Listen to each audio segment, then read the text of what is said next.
I'm a sprinkler. I'm the, in Salt Bay where you sprinkle the salt, right? I'm the guy who sprinkles salt on the startups as and when you need me, right? That's me. Welcome to Happy Millionaire, a show about how to make profit with a positive impact and stay happy along the way. I've been waiting to ask you, so how has been the Doctor's Kitchen takeover of the NHS canteen? Oh, yeah. So for people that don't know, NHS is the National Health Service in the UK, and Rupy food is now there. Well, a few hospitals, right? Yeah, a few hospitals. Yeah, how's it going? It's good. So I'll give you the TLDR and the backstory of this, right? So when you go to an NHS hospital, it's usually like a Costa, there's an M&S if you're lucky. There is like the hospital canteen that generally serves like jack of potatoes and chips, because that's basically what people want to buy and stuff. And fish. Fish and chips on a Friday everywhere. Up and down the countries, always fish and chips. Even people working within the NHS, they don't fully understand that we don't operate within a purely public sector system. There are multiple services that are farmed out to private companies. So Sodexo is one of them, ISS is another, Compass being one of the biggest ones. And then even within like NHS services, whether it's imaging, whether it's therapy services, whether it's diabetes contracts, whatever those are also bid on by private contracts. And those contracts could be anything between like 4 years and like 10 years. Like it's pretty gnarly. So Compass Group, they're a company that do a lot of the catering services for NHS hospitals, and they approached me when I was doing I was doing a live demo at a public sector catering gig. They have a conference for MOD and all the rest of it. And they came up with this idea. Well, look, we'd love to do like something with you. We love your food. We love your ethos. Why don't we do like a trial? We'll do a Doctor's Kitchen pop-up at some of our canteens. You take over the menu. We'll do this for like a week at various sites, and we'll just see how it goes. And so over the last couple of months, we've been coming up with some KPIs like, okay, what does a great outcome look like at the end of a week-long pop-up at a hospital? Is it sales? Is it customer service? Is it, the need for this entirety, food waste? All these different elements that, okay, would judge whether this is A, commercially viable, and B, something that, should happen. And obviously, if you post that on my socials, everyone's going to go mad for it. They're going to be like, this is amazing. We definitely need this in hospitals. We want to see this everywhere. But people are predictably irrational. I'm using a term from Dan Ariel here, in that they say they want something, but in reality, what may happen, I don't know the results of this, but what may happen is that people just want jack of potatoes and chips.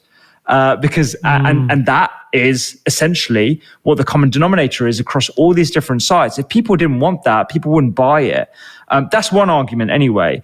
The other argument is like, well, we should really be doing what people should eat. We should be providing what people ideally, should have on their plates.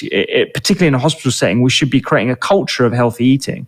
So that's sort of the angle that I'm playing. But look, we're like, we've only done 1 week. So where's the trial? The trial's happening at 5 different sites, right? So we've got Surrey, we're at Adam Brooks in Cambridge this week. We're going to be at Peterborough, Northwood Park, Barnet. There's 5 different sites. 1 week at each site, and we're going to see what happens. There isn't a commercial arrangement, so like there's no money changing hands. They're doing all the sort of the work behind sourcing ingredients, getting the chefs trained up, the printing of materials, and all that kind of stuff. I've done all the work of formulating the recipes themselves, coming up with the concept. There's salad and there's hot. I had to make sure that it hit certain criteria. It was relatively allergen friendly. All that kind of stuff. But mate, the big sort of goal for me isn't for this to be like an amazing sort of home run in terms of like commerciality. I just want to see this happen in hospitals because, as Amit will be able to attest to, we need to change the culture around healthy eating and actually, appreciate nutritional medicine within hospitals. That's where it should start. And the other dirty secret that not a lot of people realize is that medics and people working within medicine themselves are generally more unhealthy or have less, they have more risk of conditions, particularly lifestyle-related illnesses, than the general population. And that includes crazy, right? Obesity, depression, Alzheimer, dementia, cardiovascular problem, all these different issues. So, we really should be investing in the health of our medical practitioners in the same way, companies like Google, Facebook, big sort of forward-thinking companies invest in the ease and the sort of practicality of eating well for their employees. They're catering for 7,000 to 8,000 people. They may have 700 to 800 covers during lunch. And within that, there's a coffee bar, there's like grab-and-go sandwiches, there's the hot and the cold bar that I was taking over, and you have a whole bunch of other things as well. So, do you know your bestseller? Like, do you know like what sold the most in your products then? Like, not yet. We don't have the results just yet. No? But just from being there on the day, I think it will probably be the cacciatore that I made, the chicken cacciatore, or the curry, the Thai, the Malaysian curry was awesome. Like I got to taste everything before it went out, and it's really good. Like the chefs have done such a good job. Is it vegetarian or what was that one? That's vegetarian. Yeah, that's vegetarian. Okay. The best compliment I got from people there was actually from one of the catering staff. He came up to me and was like, "I'm really proud to serve this food." Like it melted my heart. It was literally like, I'm proud to be serving this food. Like I'm enjoying the experience, and this is the food that we should be serving. I'm passionate about it, as you can tell. I want to see this in every single hospital up and down the country. Compass are great partners for that. There's nothing that will secure in my heart that this is going to go up and down the country for the next few years. There isn't that yet. But there is a lot of excitement, and I think there'd be a great partner to make that happen. We'll see, man. We'll see. Well, when they send the contract, you call up Uncle Jay, and then we'll go through it together, right? I might actually go to the NHS canteen to eat your food now. I'll be one of those guys.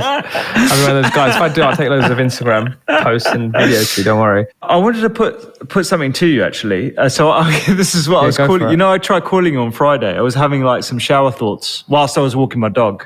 We're talking about leaning into boredom. So I'm trying to when I take my dog out, not put my AirPods in. So I'm usually like constantly consuming information.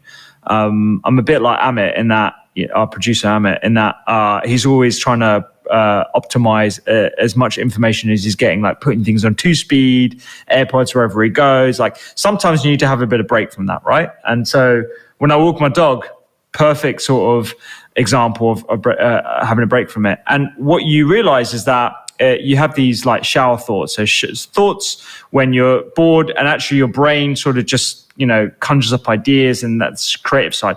And so I was thinking, we're always struggling to find a studio for the podcast, right? We're always like, okay, where do we go? We need to make sure that everyone can get there. It's relatively close to whatever underground line, and it's at the right time of day and stuff. But now I need a studio myself.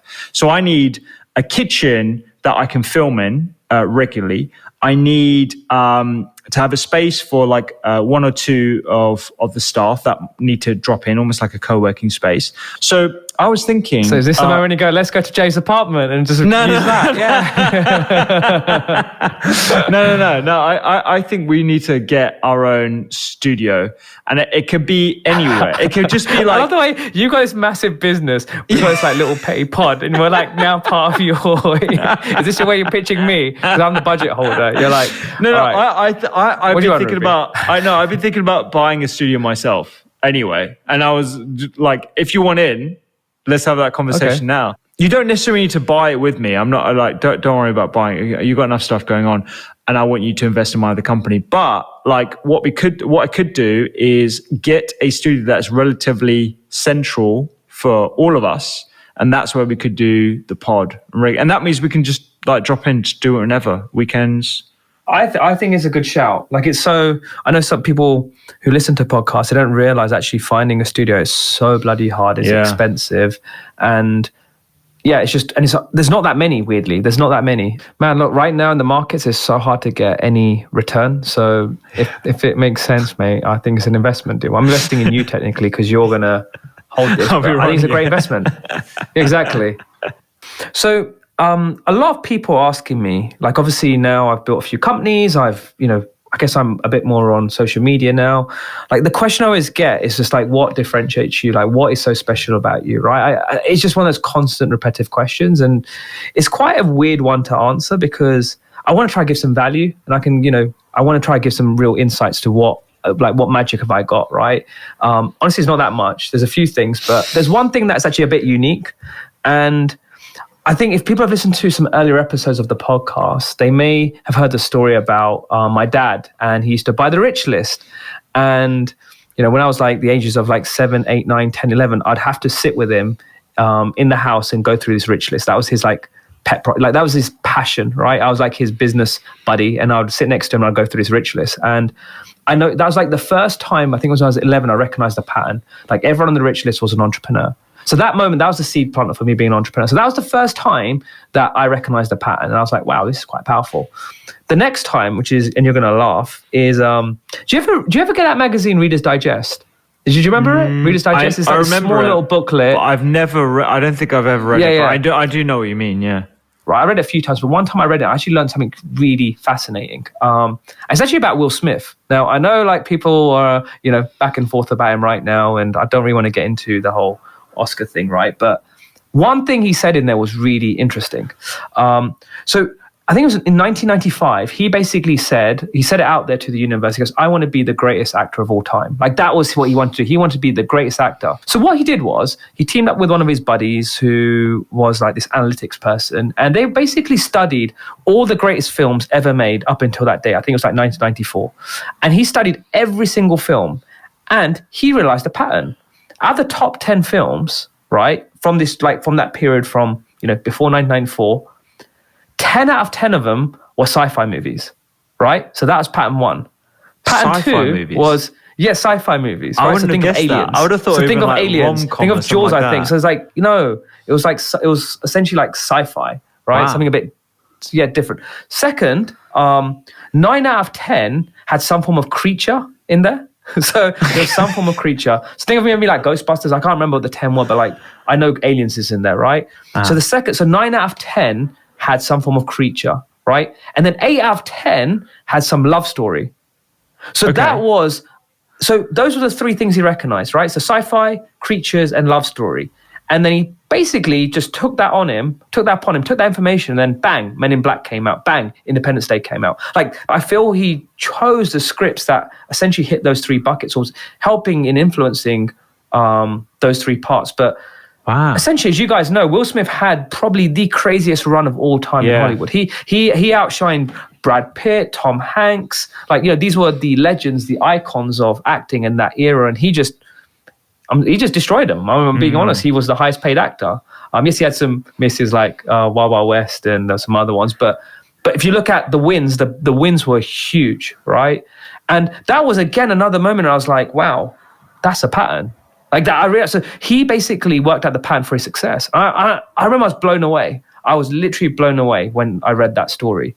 Funny, fast forward, a few other things in my life where, and this is my unique thing, is like, I've learned how important patterns are, and I've learned that at a young age. Weirdly, as I said, when I saw the rich list, and then this Will Smith thing came in, and then if I look back, I went into finance and call it, for what it was. But after I went to uni, I went into finance because I realized I want to optimize for money at that point. I did, and the most money was on the trading floor.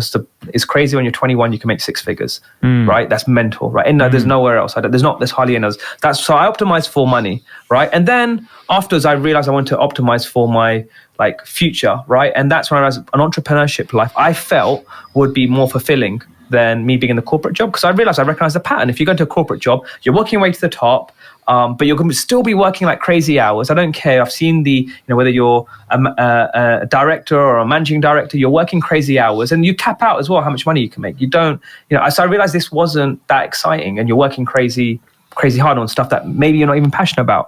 So I realized that I had to become an entrepreneur. I felt that life was better. So that was another pattern I recognized. Then funny, on my business, people may not know this, but before Yieldify, which was my first success, I was actually building an agency around digital marketing, so helping businesses to be smarter with their online marketing. All right. Because I realized people had websites, but they didn't know how to actually make money off it. So I knew a lot about online marketing before I created Yieldify, which is essentially a technology that helps with online marketing and online conversions. But what I realized, what the big switch I made was on agencies. I realized the valuations for agencies, how much they're worth, was basically at 1 or 2x of their revenue. So let's say I have an agency, I make £2 million. The business is worth £2 million, maybe 4, but most likely 2. If I build a software, a technology, you multiply that by 10. So if I've made 2 million, that company's now worth 20 million. So that's the moment when then I pivoted. I went, like, okay, if I want to make more money or I want to build a bigger success, I'm going to build a software company, a technology company. I've realized throughout my whole life, I'm one of those weird people that if you give me information, I'm just going to look for the pattern and then I'm going to do it. And I've got loads more examples, but I want to start with those. And I don't know if you noticed it with me, or like B is, are you like using patterns? I'm just curious to know what your thoughts are on this. I didn't know that stuff about Will Smith for sure, man. Like, and that's pretty genius if you think about it. Just analyzing. I love a Venn diagram, right? So I love looking at different trends or different sort of categories and seeing where they overlap and seeing, if that is an opportunity or something unique or whatever. So it's kind of like habit stacking. Like, I think we might have mentioned this on the pod before, but Ronaldo, for example, greatest footballer in the world. If you look at the key attributes, is he fast? Yeah, he's super fast, but he's not the fastest. Does he train hard? Yeah, he trains pretty hard, but I wouldn't say he's like training as hard as The Rock or whatever. He trains pretty hard. Is he skillful? Yeah, he's amazingly skillful, but is he the most skilled player? Well, probably not. Like, there's people that can probably do a bunch of his sort of tricks or whatever better than him. But put all those attributes together, you got the greatest player in the world, right? And so, my sort of initial hunch when you said what are the highest grossing films and the most popular films, I would have thought rom-coms, because Harry Met Sally and I don't know, Sleepless in Seattle, Notting Hill and all those. Yeah. I've actually got a soft spot for rom-coms. I'm not ashamed to admit that. I love it, mate. I love it. I like it as well. Yeah, just going through the process of seeing where certain elements map over. I mean, that's pretty genius. And in terms of patterns with you, I don't know, man. I can't say I've ever analyzed you in that way before. I didn't realize that you used to have a marketing agency, actually. It's funny. I've got a lot of friends who are, in a corporate job, right? And they always ask. Some of them ask me, "Hey, what's your advice? What should I do in a corporate job?" Because I'm like, again, I think it's interesting. How do you get to the top? And one thing that's really interesting is I found out all the people that get to the top. So I do speak to a lot of those guys, and I said, how did you get there? They always say one thing, and it's quite interesting. They said they all took one big risk while they were there. So sometimes they go do a bit. Yeah, they took a big project, which essentially was one that maybe their own initiative, and they saw it all the way through. Or if you're a trader, there was a big opportunity, and they just literally put they went all in. If you're in finance, there's going to be this moment where something's very important is happening, and they took a risk. I found out that all of these people did take a big risk. So, you look at entrepreneurs, and yes, you look at us and go, hey, you guys have taken a big risk. But I also found there's a similar thing with the guys in a corporate job. But again, that's another pattern. That's one pattern that I want to share with everyone, because what was your big risk? My big risk was I left a high-paying job to go do a startup, right? That was a big risk. That if I was to fail, I moved back with my parents in my parents' house, and for 2 years I made no money, and I had no idea it was going to work. I think I even mentioned I was looking for jobs before before Yieldify took off, because I just knew it wasn't right. It was. But I feel you have to always take big risks. But even in business, right? If you have set up a business right now, you are going to have to take some big, bold risks. I think one of the big challenges we have right now in all businesses, and this is a really interesting thread as well, is that I was catching up with one of the CEOs of the businesses that I actually founded, so I no longer run it. And I asked him, hey, what's the one big lesson that you've learned? And he goes, do you know what? All businesses, and 95% of businesses, they don't actually truly know how they differentiate from the other companies. Like there is no real differentiation. It's like a really fluffy one. It's super fluffy. So if you look at some of the greatest companies, they are usually quite differentiated, right? It might be through a genuine change in culture, like think of the likes of Apple or like, Tesla, or it could be like in finance, you got like Goldman Sachs. Their standards are just beyond crazy. Like their interview process. I interviewed for Goldman Sachs is 20 interviews. I got to interview number. I got to the 20th. I think I got to number interview like 17 or 18. I got rejected. I was so upset. Oh man. No, I was upset. No, it's not that I was like dying. Like obviously at that time you probably want to work for Goldman's, but they put me through all that. But that is also one of their differentiators. Is they're known for their interview process, but. Is that strong of a differentiator? But I think their culture is just so different. They just want literally the creme de la creme and aggressive high standards. They cut 10% of their employees every year, right? Like the bottom 10%. Like that's super aggressive. Yeah. But again, that can be a differentiator. But going back to this thread, like I just feel whoever's in a job right now or in a startup, wherever you are. I love asking that question, like what is like in your company you're at or whatever you're working on, like tell me exactly that true differentiation, which is like, honestly, hand on heart, you can say, and you're not like BSing yourself. This is a truly differentiated. And it's so interesting. Like I feel most people can't, because even the examples I said before, you can argue, they're not fully differentiated, but I think it's just so hard now. And that again goes back to risk, because you have to go all in on something which you may not be sure of. And you have to just keep on doubling, triple, quadrupling down on this one area. Like, go back to the example of Apple. They did quadruple down on their iPhone, right? Which at the time might have been a big, bold decision, right? I just feel, again, it goes back to taking risks. And, does your management team or the exec team willing to double, quadruple down on something? And I know it's very, very rare. Yeah. Because you're scared. I think it also comes down to, maybe not a direct comparison with Apple, but like the way most entrepreneurs deal with risk is their frame of mind. So for me, when I think about the risks I take by not progressing through medicine to the same sort of pace and velocity as my peers, i.e. every day I don't spend in clinic, every day I don't spend in the hospital, I'm losing sort of the finger on the pulse, so to speak. I'm losing that clinical acumen, that experience that differentiates a good doctor from a phenomenal doctor, right? But the way I see it is that if I don't double down or focus my energy into an area that I truly believe is going to have a massive impact on as many people as possible, then the trade-off isn't worth it. Playing the safe route, it just for me, it doesn't become a risk thing. It's like, well, once you've bitten the forbidden apple and you see the state of play, there's no other option but to go down this path. That's the way I frame it in my head anyway. I'm sort of less inclined to think about it these days anyway, more recently as a risk, but more like a risk to my happiness if I don't do, or if I don't play the game the way I want to do it as well. Tell me more about patterns, man. I'm interested in the other things that you've more patterns. Examined. You want more patterns? So I know a really important one for me is my it's quite interesting because my future happiness. And I've realized when I see a lot of my friends who have started having kids now, I can see that if you're in a job and you're working really long hours and it's quite intense, you don't get much time with your family and your partner, right? And one thing I'm always fascinated about is like relationships, right? How do you make sure you have the best relationship with your partner and with your kids?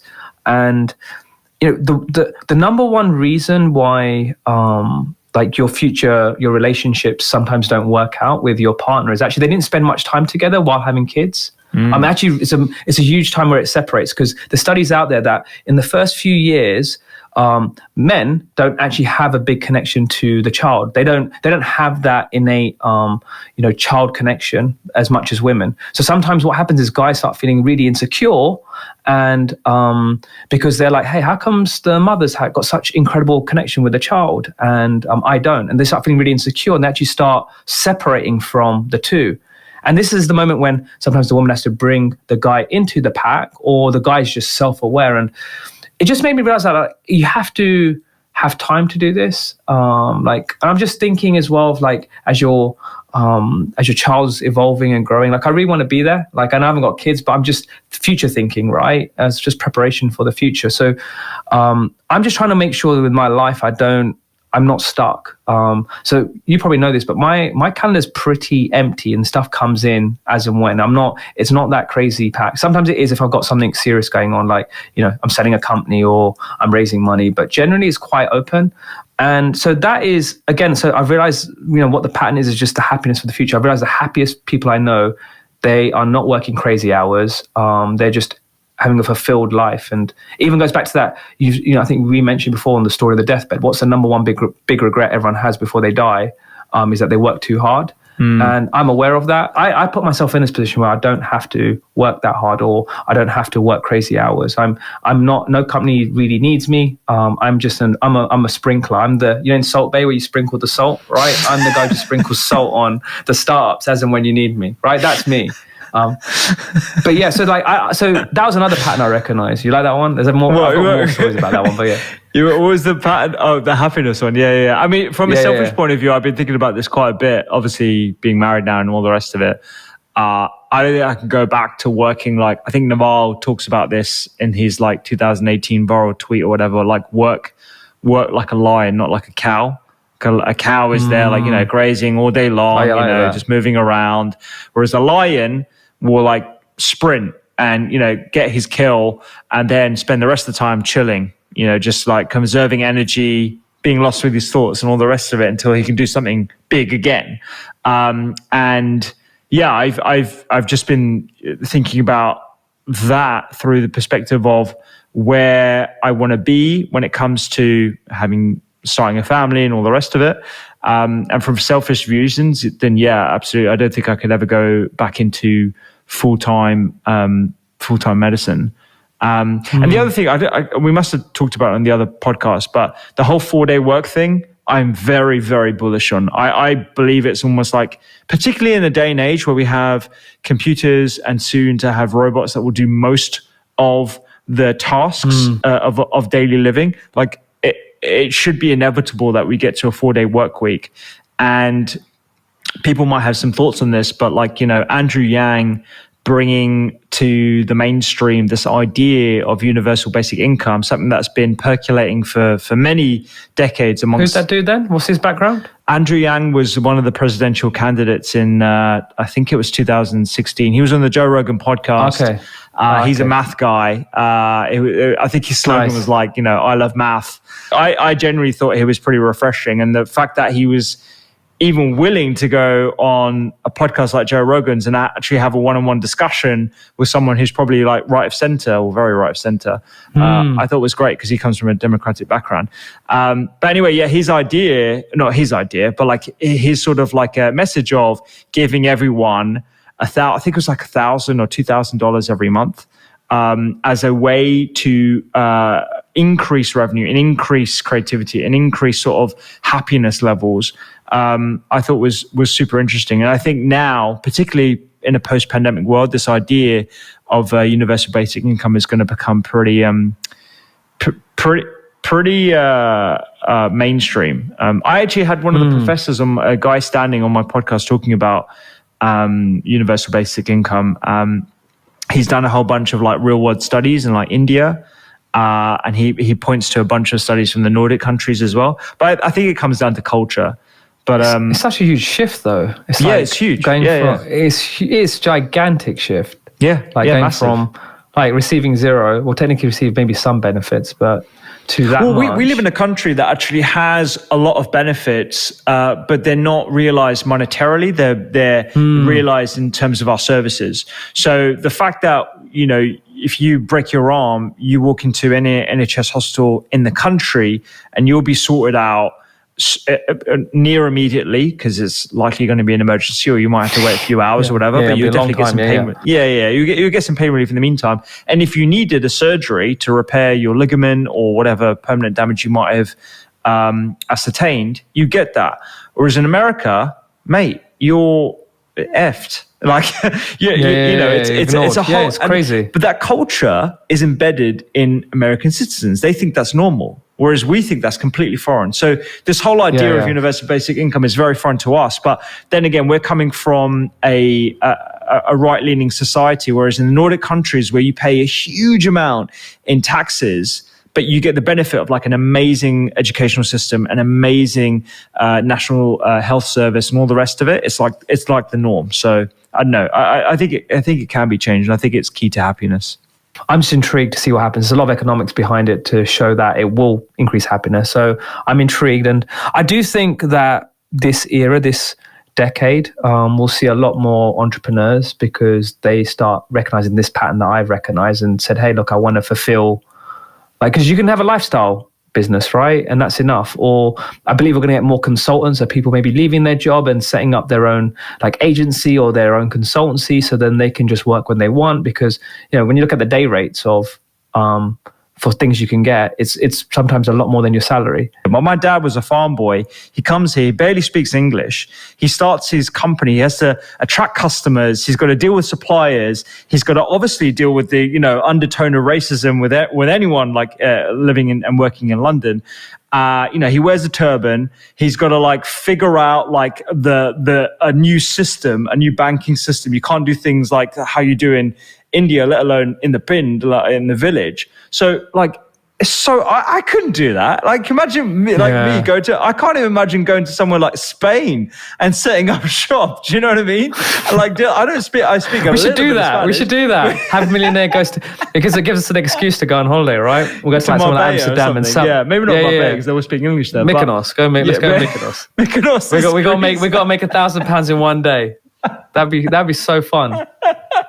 Or the producer's it's so much easier these days. So anyway, I agree. I think the sentiment that people are going to be a lot more entrepreneurial is definitely there.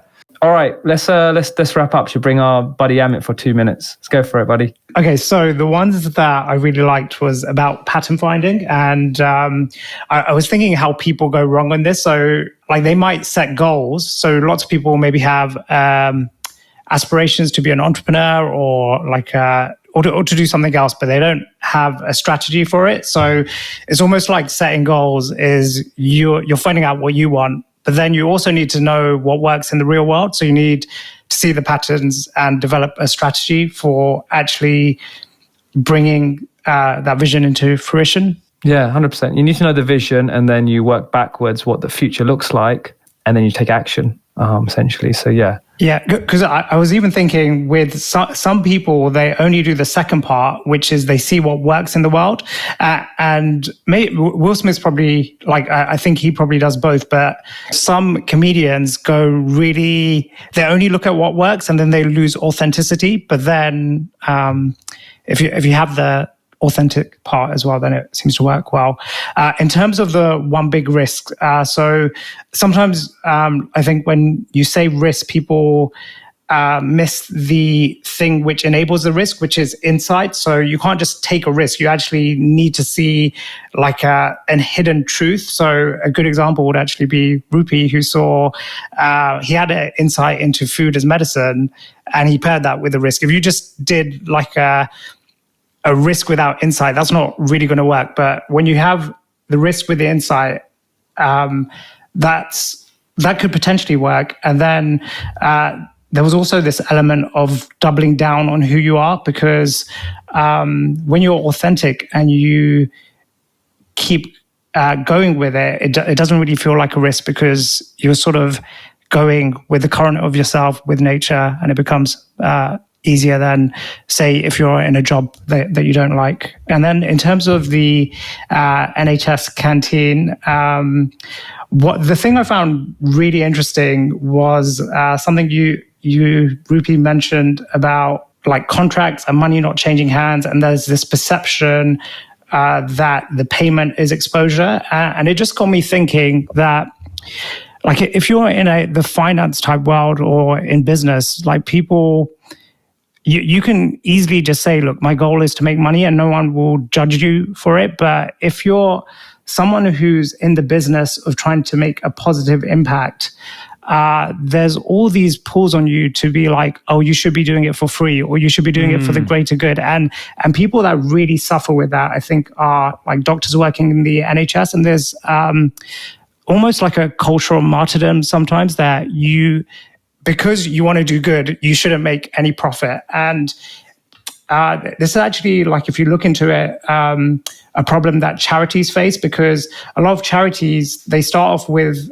good intentions, but they don't really have like a sustainable business model. And then they end up falling prey to lobbying interests who fund them. And then they start pursuing goals they no longer believe in. Yeah, there's a really good TED talk on that, actually, from memory, about how charities need to operate like profit maximizing businesses, and actually, get CEOs that are like top tier, think about like their product as if they were in the market and they weren't, operating with grants or whatever, because that actually ultimately makes it a lot more sustainable. Do you think you've got around that issue now in terms of? I have, for sure. Absolutely. Okay. Because I think once you get around the idea of putting a value on things like your time, putting a value on your service or your good, then it becomes sort of like, and you surround yourself with people who are doing great stuff, other entrepreneurs, and you're